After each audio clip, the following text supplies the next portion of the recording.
അല്ല, അത് ഞങ്ങൾ അനൗൺസ് ചെയ്ത ഒരു വെൽഫെയർ സ്കീമല്ലേ, അതിന് ഗവൺമെൻറ് ഗ്രാൻഡ് കൊടുക്കും അവർക്ക്. അല്ലാതെ KSRTCക്കാരോട് പൈസ കൊടുക്കാൻ പറ്റും. ഗവൺമെൻറ് ഗ്രാൻഡ് കൊടുക്കും. ഗവൺമെൻറ്റിൻ്റെ ഒരു വെൽഫെയർ സ്കീമാണ്. വെൽഫെയർ സ്കീമാണ്. ഞങ്ങൾ ജനങ്ങളോട് പറഞ്ഞ് ഡിക്ലെയർ ചെയ്ത ആ സ്കീമിന് ആവശ്യമായ പൈസ ബജറ്റിൽ മാറ്റിവെക്കും. മനസ്സിലായില്ല? അത് KSRTCയുടെ ബാധ്യത ആവില്ല.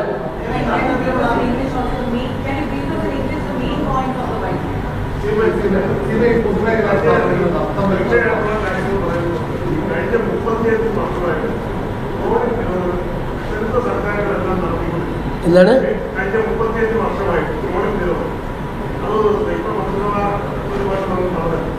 ഇത് കാലാനുസൃതമായി ഇതിനകത്തൊന്ന് മാറ്റം പഠിച്ച് അതിനെ ഒരു അളവുകൊണ്ടുള്ള ഉന്നീതമാക്കുകയും അല്ലെങ്കിൽ ഈ മത്സ്യബന്ധന രംഗത്തിന്റെ വളരണമെന്ന് പറഞ്ഞാൽ വലിയ ഇമ്പോർട്ട് വളരും, വലിയ ട്രോളിംഗ് ബോട്ടുകളും.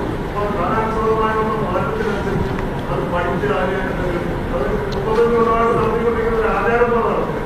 ആചാരമല്ല, ഈ മൺസൂൺ കാലത്ത് മത്സ്യത്തിൻ്റെ പ്രജനനം നടക്കുന്ന ഏറ്റവും വലിയ സീസണാണ്.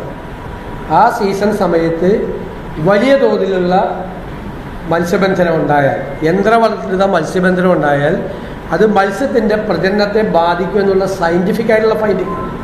അതുകൊണ്ടാണ് ആചാരം പോലെ ചെയ്തുകൊണ്ടിരിക്കുന്നത്, ഈ മാസങ്ങളിൽ ചെയ്തുകൊണ്ടിരിക്കുന്നത്. അതാണ് സയൻറ്റിഫിക് ഫൈൻഡിങ്.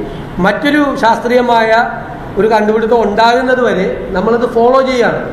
ഇപ്പം നമ്മൾ ഈ ട്രോളിംഗ് നിരോധിച്ചില്ലെങ്കിൽ മത്സ്യത്തൊഴിലാളികളുടെ ഭാഗത്ത് നിന്ന് അതിശക്തമായ എതിർപ്പുണ്ടാവും, ഭയങ്കര എതിർപ്പുണ്ടാവും. മത്സ്യത്തൊഴിലാളികളുടെ സാധാരണ മത്സ്യത്തൊഴിലാളികളുടെ ഭാഗത്ത് നിന്ന് ഈ ട്രോളിംഗ് നിരോധിച്ചില്ലെങ്കിൽ അതിശക്തമായ എതിർപ്പുണ്ടാവും.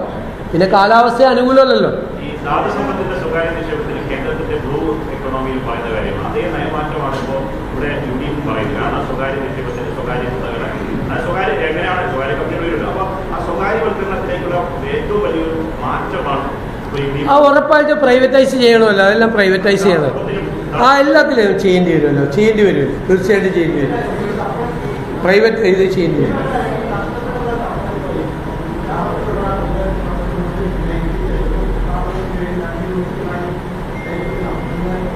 ലയിപ്പിച്ചുകൊണ്ട് നമ്മൾ ഇങ്ങനെ ചെയ്യണം. അതായത് ഇച്ചിരി വരുമാനമുള്ള ഒരു വീടും വരുമാനമില്ലാത്തൊരു വീടും കൂടി ഒരുമിച്ച് പോയെന്ന് പറഞ്ഞിട്ട് അതല്ല.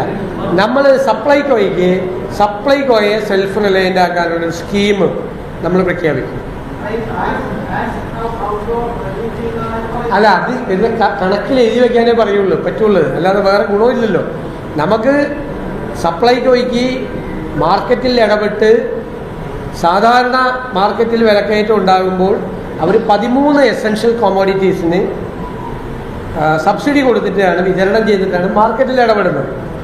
ആ സബ്സിഡി കൊടുക്കേണ്ട തുക ഗവൺമെൻറ് കൊടുക്കുകയാണ്.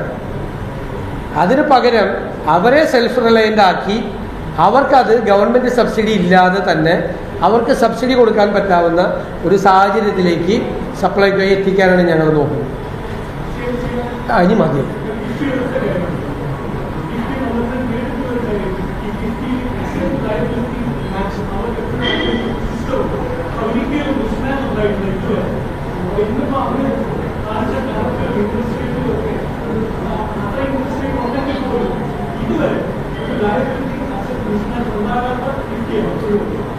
അല്ലല്ല, അവർ പൈസ ഒന്നും അടയ്ക്കുന്നില്ലല്ലോ, സർക്കാർ കൊടുക്കുന്ന പൈസയല്ലേ അവരടയ്ക്കുന്നത്.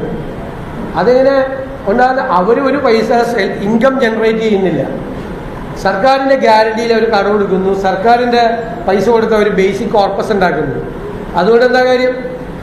ബാധ്യത മുഴുവൻ സർക്കാരിനല്ലേ ഇവരുണ്ടാക്കി വെക്കുന്ന ബാധ്യത. മാത്രമല്ല, ഇപ്പോൾ 30,000 കോടി ചിലവാക്കിയെന്ന് പറയും. പ്ലാനിലാണത് ചിലവാക്കിയെങ്കിൽ 3,000 കോടി രൂപ പട്ടികജാതിക്കാർക്ക് കിട്ടിയത്. ഇപ്പം എത്രയാണെന്നറിയാം? 30,000 കോടി ചിലവാക്കിയപ്പോൾ 80 കോടിയാണ് പട്ടികജാതിക്കാർക്ക് കിട്ടിയത്.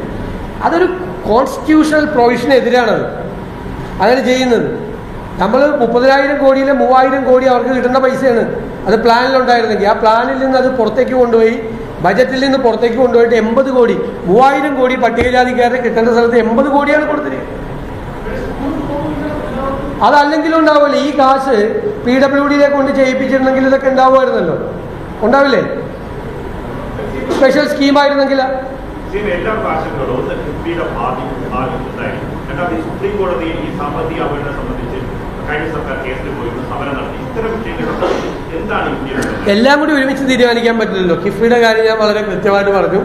അത് പഠിച്ച് ഒരു വിദഗ്ധ സമിതി അത് പഠിച്ച് അവർ റിപ്പോർട്ട് തരുന്നതിൻ്റെ അടിസ്ഥാനത്തിൽ തീരുമാനമെടുക്കും.